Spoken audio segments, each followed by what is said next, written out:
vientos, los mares, los montes. Y justamente esta semana, siguiendo con lo que está acá en este libro que estamos leyendo, con devocionales, también estamos escuchando los devocionales que nos mandan, ¿no?, por las redes.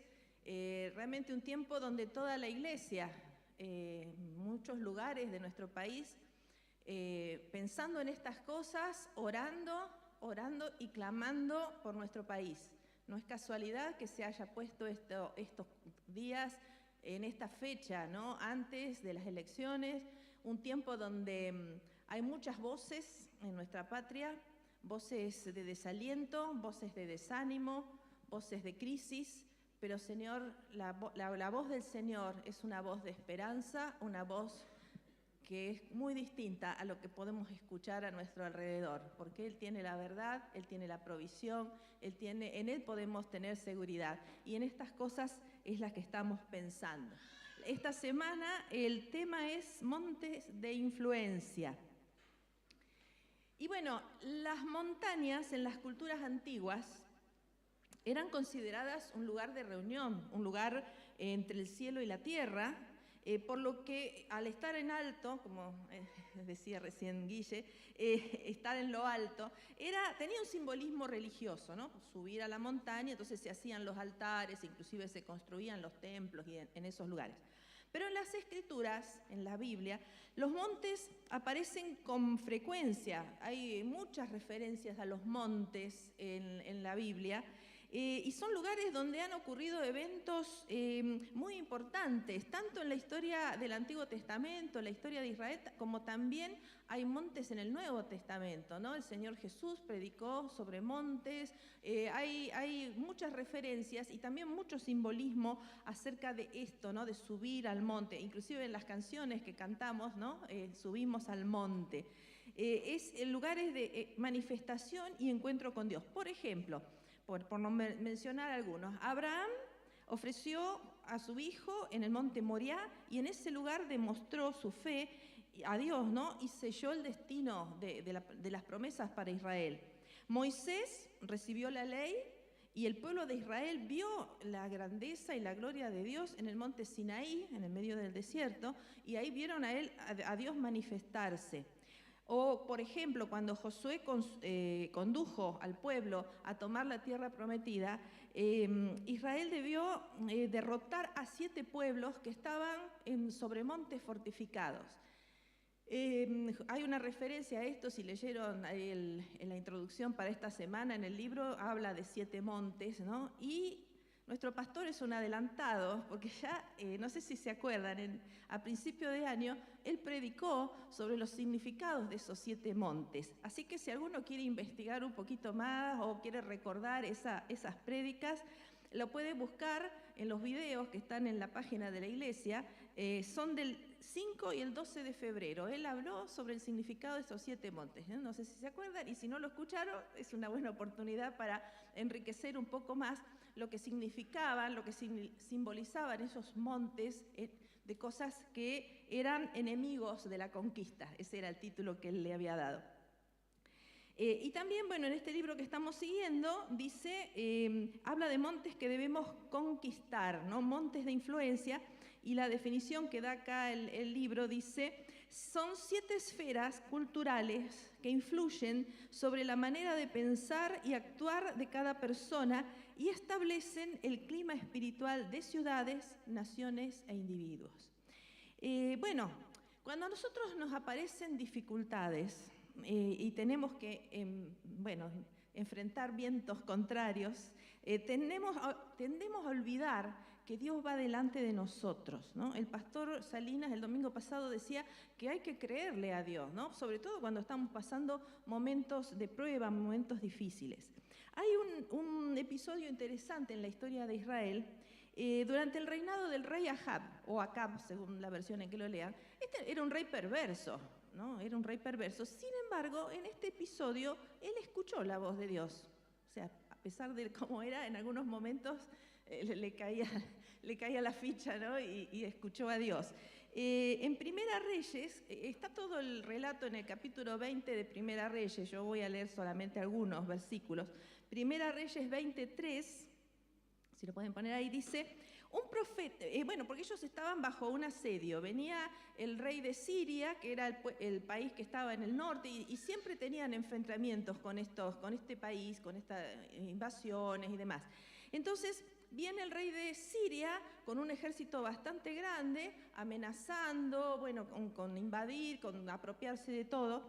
Y entonces llega un profeta ante el rey de Israel y le dice, un profeta fue a ver al rey Ahab de Israel y le dijo, así ha dicho el Señor, ¿ves esta gran muchedumbre? O sea, el ejército enemigo, ¿no? Hoy mismo voy a entregarla en tus manos para que reconozcas que yo soy el Señor. Y efectivamente salió el ejército de Israel, que era menor en número, y vencieron, diezmaron totalmente al ejército enemigo. Pero el profeta le advirtió, ojo que dentro de un año estos van a volver otra vez a atacar, así que anda preparándote, prepara tu ejército, van a volver a atacar. Así que, mientras tanto, los sirios no se podían explicar por qué habían perdido, cómo le habían ganado. Entonces, en Primera Reyes sigue diciendo, ahí en 20:23, el otro versículo dice, por su parte, los oficiales del rey de Siria le dijeron, los dioses de los israelitas nos vencieron, porque habitan en los montes. Pero si peleamos contra ellos en las llanuras, con toda seguridad lo venceremos. Qué ilusos, se la creyeron. Estos paganos tenían en realidad un concepto, la creencia, de dioses territoriales. Ellos pensaban que cada pueblo tenía unas divinidades, unos dioses, y que estos dioses como que movían los hilos, ¿no? Para darle la victoria, para darles prosperidad y demás. Y de ahí nacían todos los cultos, los rituales que hacían. Entonces, pero que solo podían ganar dentro de sus territorios, ¿no? Entonces decían, bueno, Jehová o Yahvé es un Dios ahí de los montes, así que ahí van a ganar, pero si peleamos acá en la llanura, le vamos a ganar nosotros. No, lo que no se daban cuenta era que ellos lo que estaban creyendo eran en ídolos, en estatuas de madera o de piedra que no tenían poder, y Dios, el Dios de Israel, era el Dios verdadero. Así que, pasado un año, el ejército sirio, con más de 100.000 hombres, enfrentó el ejército de Israel, que dice que adelante de ellos parecían una manada, nomás un rebaño, porque eran muchos menos. Y sin embargo, en el versículo 28, Primera Reyes 20:28, dice, entonces el varón de Dios fue a ver al rey de Israel y le dijo, así ha dicho el Señor, los sirios creen que yo, el Señor, soy un Dios de los montes, pero no un Dios de los valles. Pero para que todos reconozcan mi poder, voy a poner en tus manos a ese ejército tan numeroso. Así reconocerán ustedes que yo soy el Señor. Y acá donde se traduce Señor, en realidad en el hebreo es la palabra Yahvé, Jehová, o Jehová, como aparece en otras versiones. Por eso nosotros cantamos hace un rato la canción, el Dios de los montes es el Dios de los valles. El Señor es un Dios que está en todas partes y no hay un lugar geográfico determinado que tenga poder y en otros no. Él domina sobre toda la tierra y eso era lo interesante es que se los dice a los de Israel para que ustedes se convenzan de que yo soy el Dios. O sea que ni ellos mismos entendían, ¿no?, a este Dios que tenían. Porque en realidad cuando nosotros leemos la historia del Antiguo Testamento vamos a ver que muchas veces Israel no entendió qué Dios tan grande tenía. Creían que Yahvé también era como una de esas divinidades. O sea, no es que no creían en Dios, creían en Él, pero también creían que las divinidades de los otros pueblos eran dioses, tenían poder, y por eso caían tantas veces en la idolatría. O sea, creían en Dios, pero también en los ídolos. Vos decís, ¿qué les pasaba por esa cabeza? No habían entendido. Y si ustedes leen el Antiguo Testamento, va a haber una continua queja del Señor diciendo, pero no entienden, no ven que yo soy el Dios que los sacó, no ven todos los milagros que hice, los saqué de Egipto, todas las cosas que hice con ellos, y todavía no entienden y se vuelcan a adorar a estos dioses de piedra, de palo, de madera que no son nada, ¿no? No veían que Él era el único Dios, el Dios vivo. Ahora, no lo juzguemos, porque nosotros estos israelitas, sí, bueno, pero nosotros tenemos la Biblia, tenemos un conocimiento mucho mayor y muchas veces caemos en el mismo error, ¿no? Ojalá que no, ¿no? Acá no, en esta iglesia no sucede eso, ¿no? Espero que no. Cuando decimos que creemos en Dios, pero también creemos en otras cosas. Ay, como decía el otro día el pastor Salinas, no es lo mismo fe que credulidad, ¿se acuerdan? La gente por ahí dice creer en Dios, ¿no? La gente que por ahí no conoce al Señor o lo conoce como les parece a ellos, o creen conocerlo, mejor dicho, pero también creen en la Virgen, creen en el Santito, se ponen la cintita roja, ¿no? En el coso, el horóscopo, y creo en Dios, pero también creo en estas cosas. A ver, ¿no? ¿Cómo es esto? Entonces, también pues, nos puede pasar a nosotros que a veces, en vez de escuchar la voz de Dios, escuchamos y le tenemos más fe a la voz, por ejemplo, de los medios de comunicación, que todo el tiempo nos dicen permanentemente, nos anuncian los males que vamos a vivir en nuestro país. Por supuesto, no se trata de desconocer la realidad, estamos en un problema, ¿no? No estamos bailando en lo mejor, en la abundancia. Tenemos dificultades en la Argentina, nadie lo puede negar. Pero hemos sido víctimas, yo creo, crónicas ya de sucesiones de gobiernos que, fíjense, siempre el que va a venir, el candidato, acusa al anterior de que hizo todo mal y que él va a hacer todo bien y que nos va a sacar del problema y demás. Yo hace 47 años que me casé y pasé por varios gobiernos. Antes de casarme, porque en el año... Uno se da cuenta que es viejo cuando en vez de leerlo en el libro de historias lo viviste, ¿no? En el año 75, yo era adolescente, vamos, tampoco... El Rodrigazo. Yo me acuerdo que mi papá se quejaba porque de golpe se hizo una inflación, era época de gobierno... no sé quién estaba, no, todavía no era el gobierno de Isabel Perón, creo que era, si no me equivoco. Bueno, un aumento de una inflación de golpe, un desastre. Pero después vino de la hiperinflación del 89, después de Alfonsín, después vino la del 2001, después vinieron un montón de crisis. Si uno se pone a hacer memoria, te tirás ahí al suelo a llorar, porque decís, ¿qué le pasa a este país? Y todos vienen con la... Es más, si quieren aprender historia argentina fácil, busquen en Google los discursos de Tato Bores. Lo conocen, ¿no? Ese discurso donde habla de cómo se fue devaluando la moneda argentina es mortal. Y fue así. Yo me acuerdo de los billetes, billete ley 18.000, después el austral, después el otro. Le sacaban los ceros. No se puede creer. Realmente impresionante. Bueno, yo lo digo así sonriéndome, pero realmente estamos en una situación dramática. Hay un 60% de pobreza, o sea, no estamos pasándolo bien. Y por eso esta inquietud de hacer esto no es que hagamos un librito para leerlo nada más, es una invitación a que el pueblo de Dios se levante y que clamemos por nuestra patria. Porque nosotros siempre estamos escuchando esto, pero mirás los noticieros, los programas de noticias, todo queja. Pero hermanos, es cierto, pero también tenemos cosas lindas en nuestro país. Ustedes mismos, mire qué linda gente que tengo, que les sacaría una foto, todos ustedes.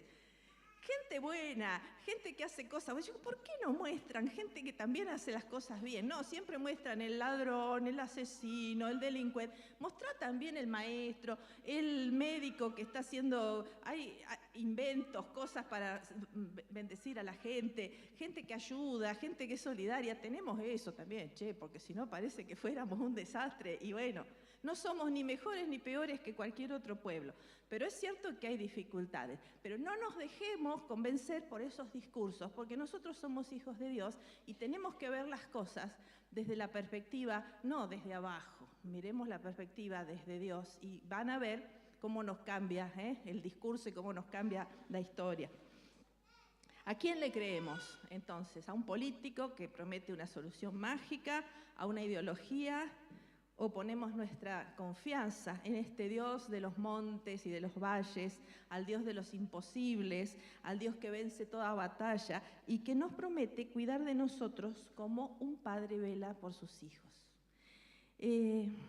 Bueno, tenemos innumerables ejemplos en la Biblia de gente que le creyó a Dios. Por ejemplo, bueno, el clásico es Hebreos 11, capítulo 11, que tiene toda una galería de notables de la fe, ¿no? Pero hay muchos más, podríamos pasarnos por toda la Biblia y encontrarnos, pero hoy quiero que nos detengamos en un personaje del cual podemos sacar ejemplos, una persona, no personaje, de que podemos sacar ejemplo. Y si lo tuviera que definir con una palabra, yo diría integridad. Este hombre yo lo definiría como un hombre íntegro.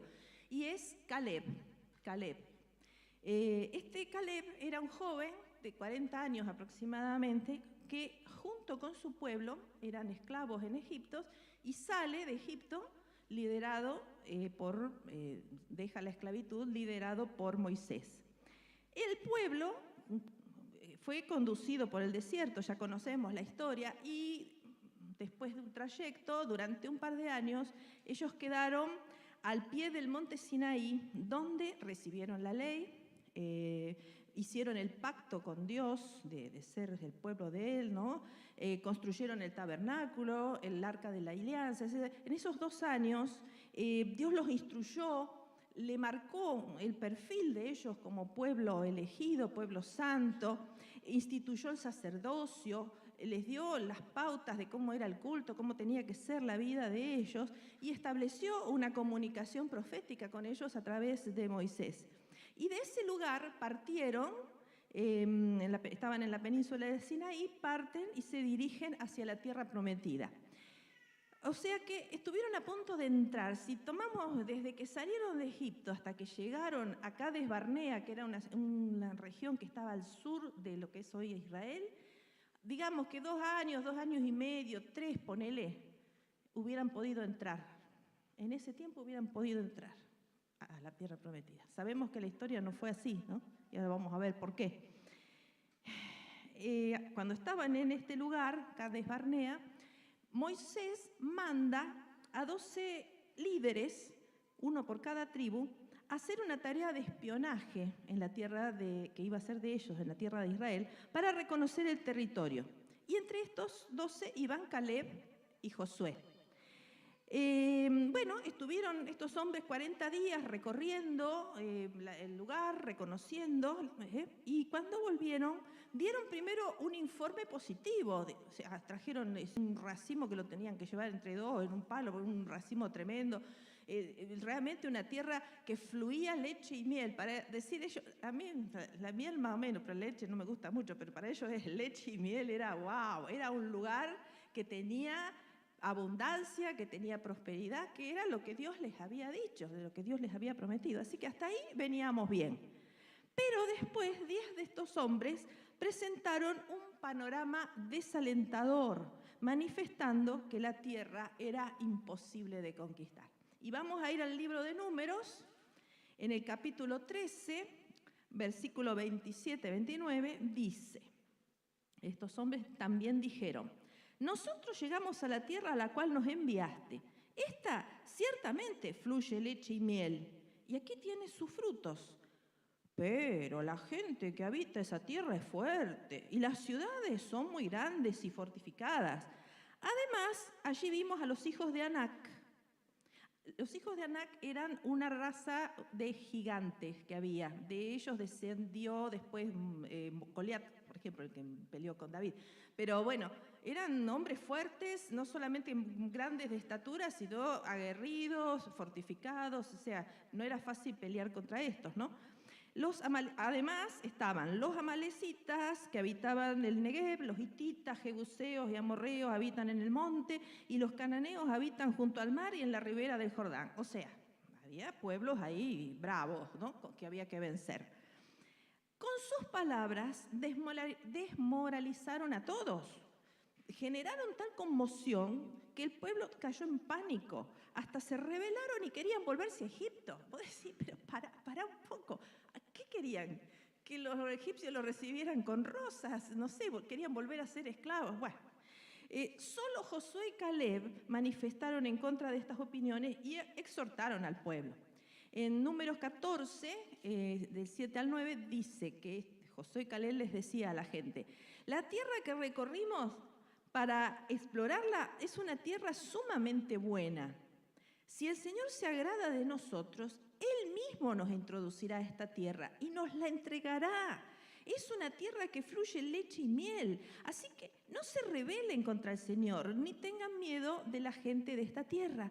Nosotros nos los comeremos como si fueran pan. ¡Cómo me gusta! Los comeremos como pan, son pan comido, así se expresaban ellos. Con esto tenían una gana de ir ahí a sacar a todos a patadas,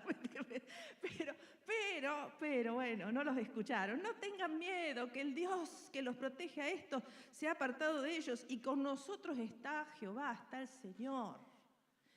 ¿Qué tienen miedo? Ya no, aparte el Señor ya los había ido librando por el camino de otras cosas. Bueno, no les caía la ficha, evidentemente. Encima la multitud, después que dijeron esto, los querían apedrear. Simpáticos los vecinos, ¿no? José, que no les gustó lo querían matar a pedradas. Bueno, hasta que finalmente tal lío se armó que la ira de Dios cayó sobre el pueblo. Y todos los que habían murmurado contra Dios nunca pudieron entrar a la tierra prometida. Ellos murieron en el desierto, exceptuando a Caleb y Josué. Números 14, 24 dice, Dios dice, solo a mi siervo Caleb lo llevaré a la tierra donde él entró.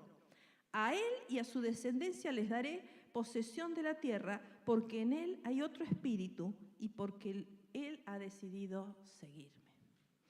Así que este pueblo rebelde deambuló 40 años por el desierto sin poder alcanzar lo que estuvieron ahí, tan cerquita, hubieran podido lograr si hubiesen tenido fe y lealtad en el Señor.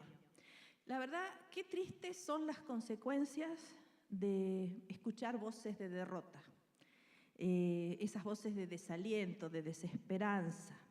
Cuánto daño le hace a nuestra vida el sonido de estas voces, ¿no? Del temor, cuando nuestra fe es débil, cuando nuestra obediencia se aleja para enredarse en negocios del mundo, olvidando quién es Dios.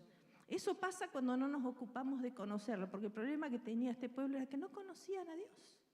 No se enteraron, no pudieron entenderlo porque no se ocuparon de conocerlo.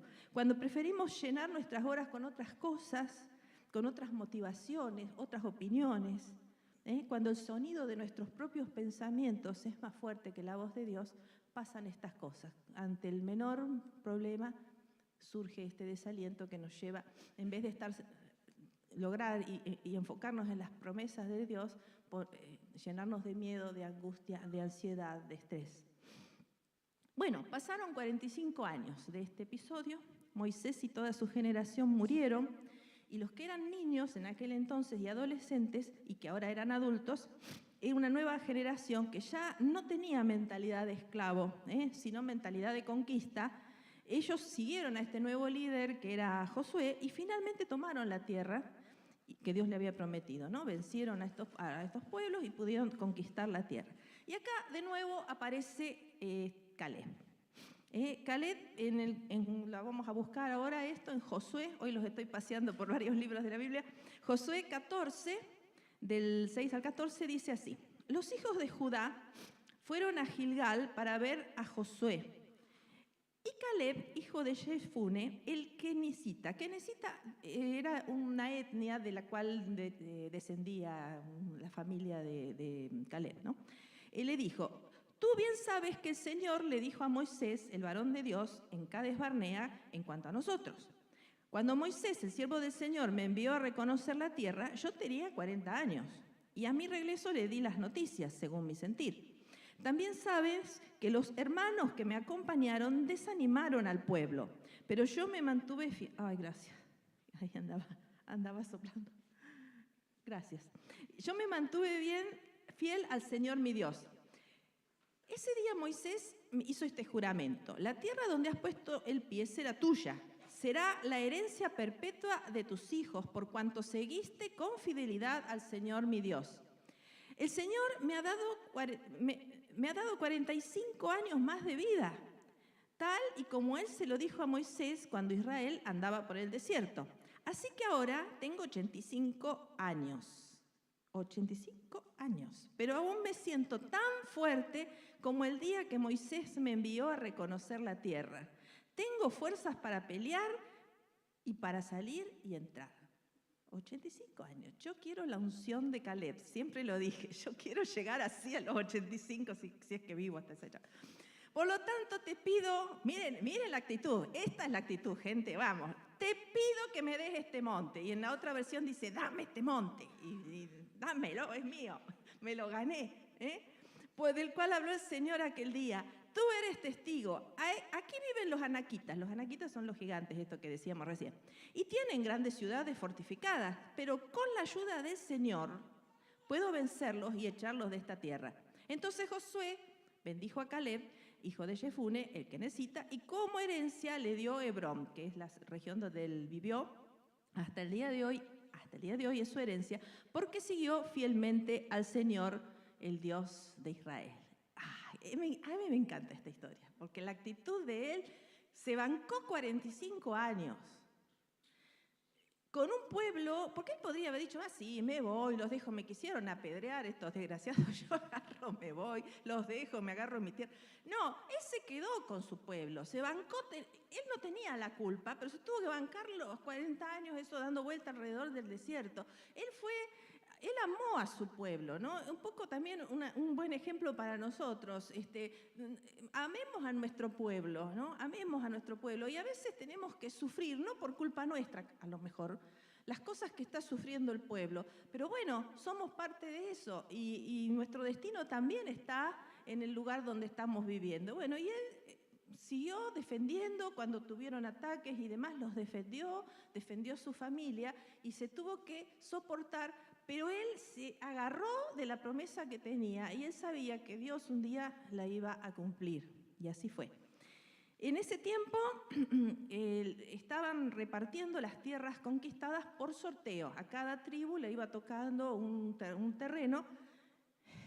Caleb dijo, sí, claro. No, a mí sorteo no.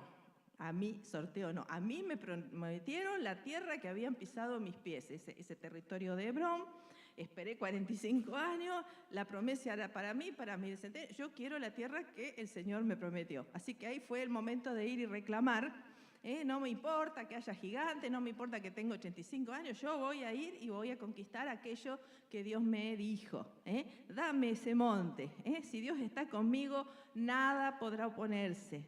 Y el hombre no se movió de lo que Dios le había dicho. Qué buen ejemplo de vida, ¿no? No moverse de lo que Dios te dijo. Y Dios le cumplió, obviamente.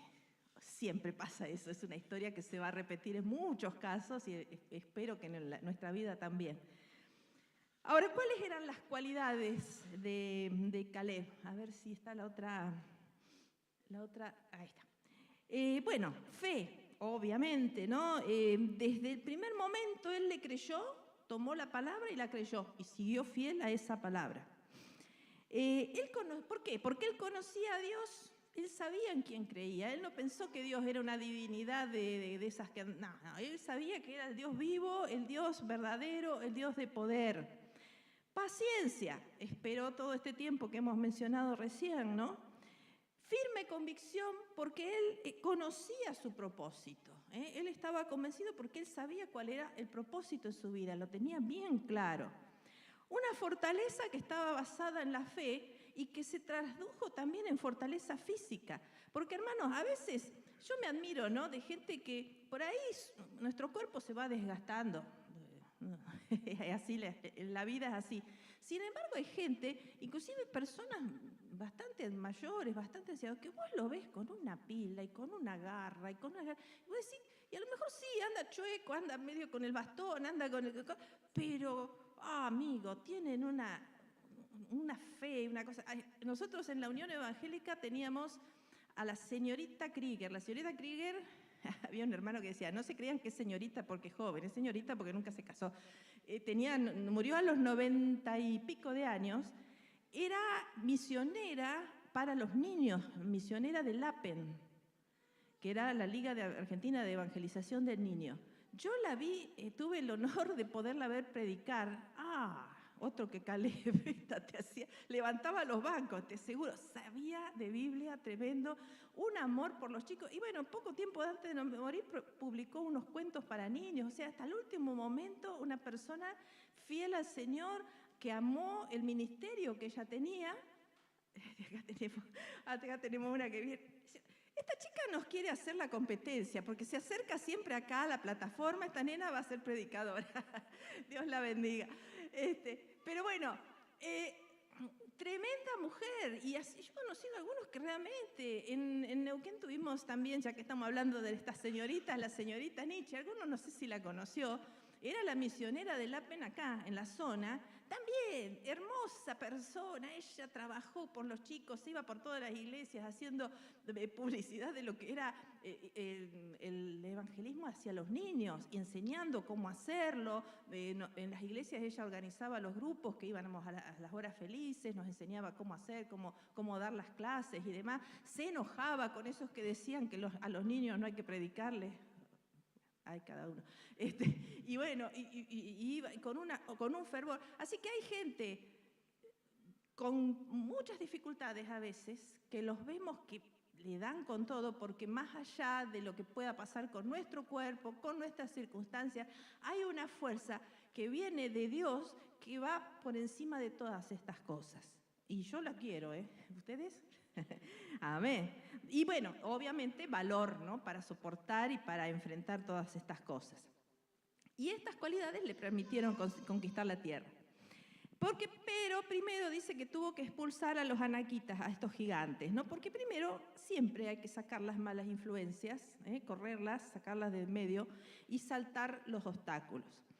Bueno, esta semana entonces, como decíamos, estamos meditando sobre los montes. Van a ver cada día un monte distinto, ¿no? Montes de influencia, lugares en que se desarrollan luchas y necesitamos conquistar. Pero yo me voy a referir a un par nada más.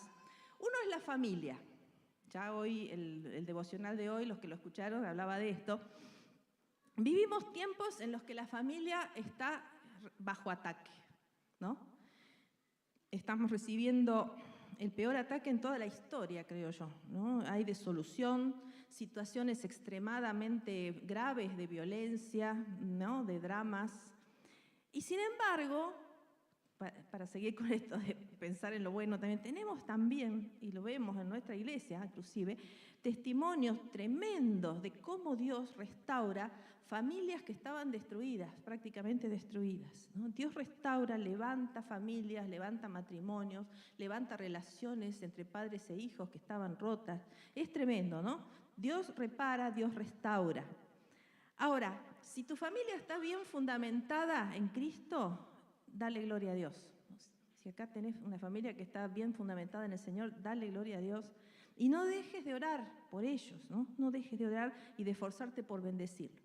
Y ahora, discúlpeme, pero yo soy la más viejita, casi que le voy a dar algunos consejitos a la gente, que es como se los daría a mis hijos, o se los doy a mis hijos. Esposos, varones, queridos hermanos, no se fundamenten en lo material, ¿no? Está bien, uno quiere trabajar, tener para darle a lo que necesita la familia, y eso está perfecto. Pero tu mujer y tus hijos quieren ver un papá que escucha a Dios, que obedece a Dios.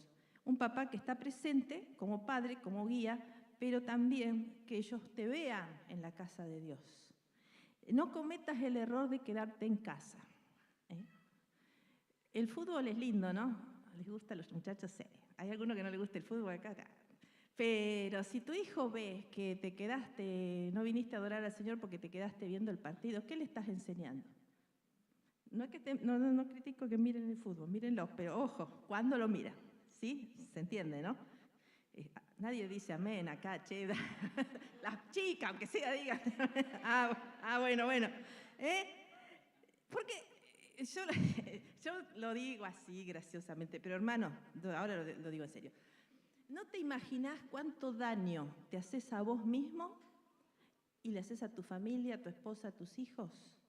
Cuando vos no tomás el lugar que tenés que tomar, porque sos la cabeza de la casa, sos la cabeza de la familia. Cuando vos no estás, porque eso significa mucho en el terreno espiritual, y tenés una influencia que a veces uno no la ve, pero es una influencia espiritual. Vos sos la cabeza de la casa y si abandonás tu puesto, hay consecuencias en tu vida, en la de tu esposa, en la de tus hijos. Caleb recibió herencia para él y su descendencia. Y así como recibimos herencia espiritual de fe y de valor y de fortaleza en el Señor, también podemos estar dando una mala herencia. ¿Qué queremos para nuestra familia? Entonces no es solamente hablar del obvio que queremos que a nuestros hijos les vaya bien, que le podamos pagar los estudios, todo lo que podamos hacer, pero fantástico. Pero cuidado, lo principal es la herencia espiritual que estamos sembrando en ellos. Y ojo, chicas, nosotras también, las mujeres, no nos equivoquemos en poner las prioridades al revés. ¿Qué dice la palabra? Buscá primeramente el reino de Dios y su justicia y todas las demás cosas serán añadidas. No busca primero las cosas y después el reino de Dios, ¿no? O sea, nada que ver. Te cambia la vida totalmente, ¿no? Y tengamos paciencia. Esa palabrita, eso me lo digo a mí. Paciencia, aunque tengas que esperar. Mira, el pobre Caleb esperó 45 años. Hay que tener paciencia, 45 años. Bueno, las promesas de Dios se cumplen siempre. Amén. Amén. Entonces, no aflojar, porque Dios tiene en cuenta esa fidelidad y esa paciencia y ese ponerse de rodillas y ese esperar en Él. Ana, la madre de Samuel, que no podía tener hijos y derramó su corazón delante del Señor y Dios le respondió. Tenemos el testimonio acá, dentro de poco vamos a tener un bienvenido bebé, ¿no?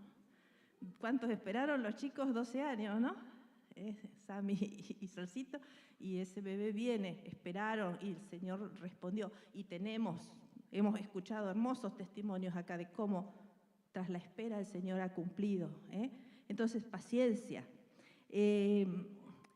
Así como una vida fundamentada en la roca que es Cristo, tiene seguridad, tiene fuerza, no va a caer aún más allá de las circunstancias. Lo mismo una casa, una familia fundamentada en Cristo va a permanecer firme, pase lo que pase. Porque bueno, el Señor nos dijo, en el mundo tendréis grandes posesiones, riquezas, palacios, autos y... ¿no?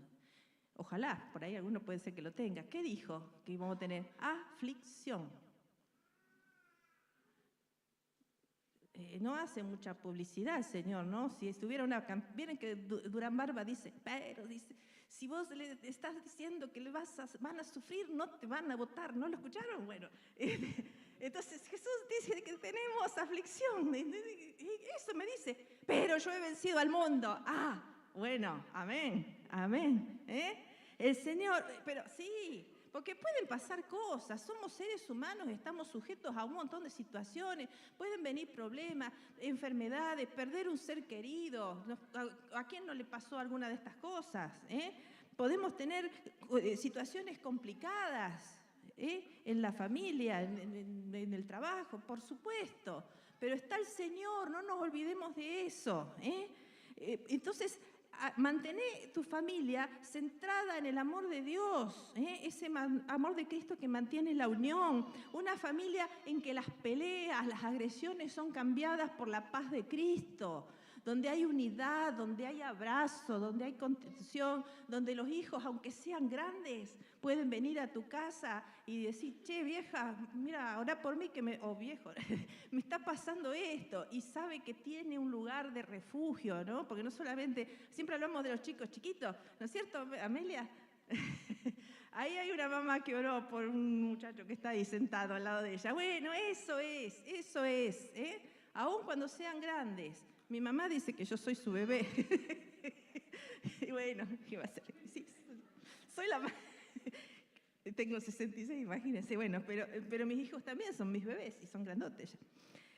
Una familia en que todos tiran para el mismo lado, hermanos. Parece tan simple, tan pavo lo que estoy diciendo, pero ¿cuánto cuesta después llevarlo a la práctica, ¿no? Cuando no estamos en el camino del Señor. Pero hay promesa.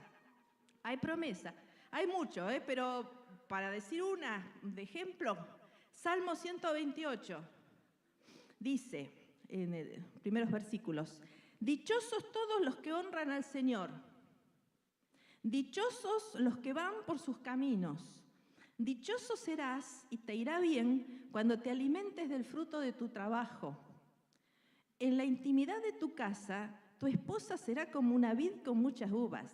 ¡Y qué linda la chica! ¿Qué tal? Alrededor de tu mesa tus hijos serán como retoños de olivo. Y yo digo que a mí se me cumplió porque mi yerno se llama Oliva, así que los retornos de olivo los tengo ahí en mi casa. Se me cumplió, pero totalmente. Así bendice el Señor a todo aquel que le honra. Y se cumple, hermanos, les aseguro y le doy fe que se cumple. Para conquistar todos los demás montes que se van a mencionar esta semana, necesitamos esta misma estrategia, honrar al Señor. Hay varios montes para meditar en esta semana, pero me voy a detener en uno más que nos afecta directamente a todos y que muchas veces provoca dificultades en las familias y que tiene una interesante correlación con lo espiritual y que es la economía. ¿Qué tema? En algún momento tendríamos que dar un taller de finanzas de reino, ¿no? Pero para decir algunas cositas. En este libro justamente dice que el monte de la economía parece ser el monte de los dioses.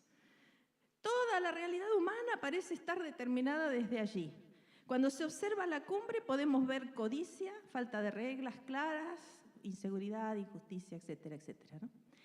Y se puede dar en los dos extremos, porque a veces pensamos que el codicioso es el que tiene mucha plata, pero a veces el que no tiene también, a veces peor todavía que el otro.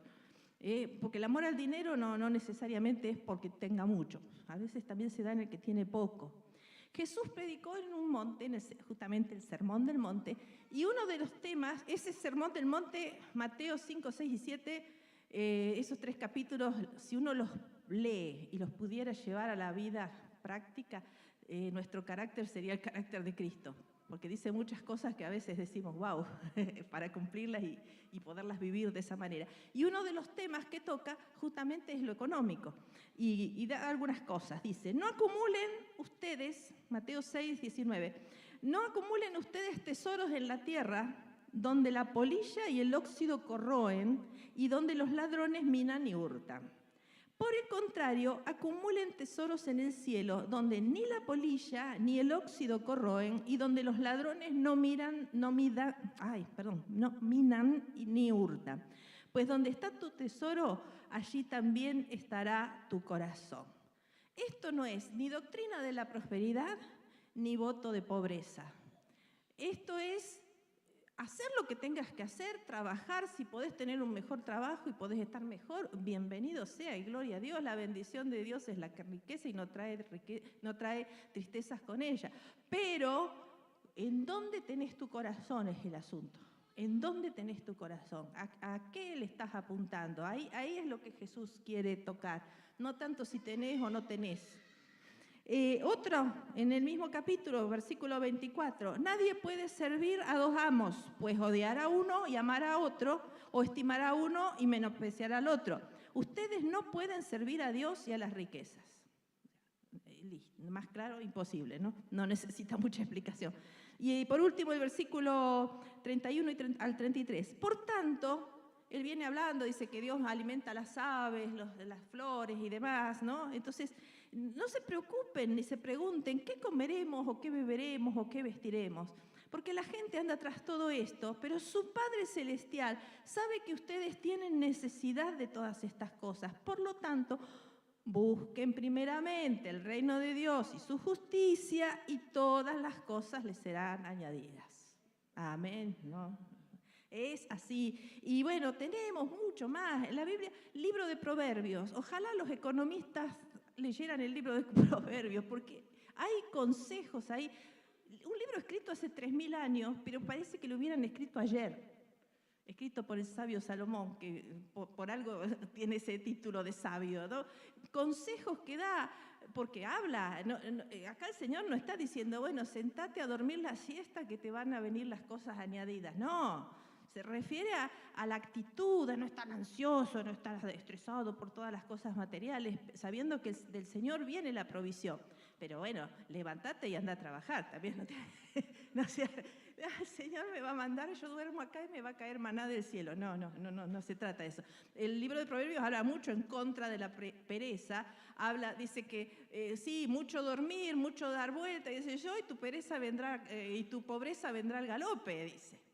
Esforzate, haz el esfuerzo que tengas que hacer. Los chicos que estudian, los jóvenes, no nos quedemos, porque estamos viviendo en una cultura de la mediocridad tan grave, no nos quedemos, porque bueno, en la escuela la profesora es un plomazo, hoy es día de las profesoras neuquinas, feliz día, dicho de paso, la vieja, como dijo aquí, la vieja de... Bueno, el día de las profesoras, chicos, sea como sea el profesor, no se queden con lo poquito que le dan, busquen, investiguen, tienen dificultades, póngale pila. En todo sentido, miren, un caso, no solamente en las escuelas, un caso en un comercio. Yo necesitaba, hace unos años, tenía que comprarme ropa, voy a un negocio, tan mala leche la mujer que atendía, y encima era la dueña. Yo digo, ¿para qué te pones un negocio si vas a atender así? Que no le compré nada. Me crucé enfrente, me atendieron re bien y le compré y le sigo comprando a esa. Bueno, ese negocio anterior cerró. Y obvio. Entonces vos decís, a ver, estás haciendo algo, hacelo bien, porque la Biblia dice que todo lo que hagamos, ¿para quién lo hacemos? ¿Para nosotros? Para el Señor. Ah, entonces yo estoy estudiando en la escuela, no estudio para mí, estudio para el Señor. Ah, bueno, entonces voy a estudiar un poco mejor. Trabajo, no me gusta mucho mi trabajo, pero la verdad que el jefe es plomo. Pero yo no estoy trabajando para el jefe, estoy trabajando para el Señor. Y por ahí te llevas la sorpresa que trabajas bien y te va mejor. Mira vos, pasa, ¿no? Así que a veces es duro, ¿no? Porque a veces, si vos te podés ir y estás en un lugar que no te gusta y podés irte a otro lugar mejor, andate, más vale. No estamos diciendo que suframos, que seamos masoquistas.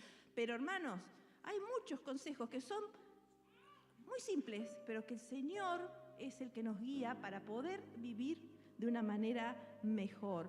Porque esta cuestión económica, ¿no?, que parece ser cosas antagónicas con lo espiritual, es lo que manifiesta, lo material manifiesta lo espiritual, porque ahí se va a ver reflejado si tenés fe, ahí se va a ver reflejado si estás dispuesto a dar primero al Señor, si lo vas a honrar con nuestra vida y con nuestros bienes, si vamos a estar dispuestos a dar y compartir con el que no tiene, si vamos a ser generosos, si hemos entendido cómo son las finanzas del reino, en las que dar es más bienaventurado que recibir.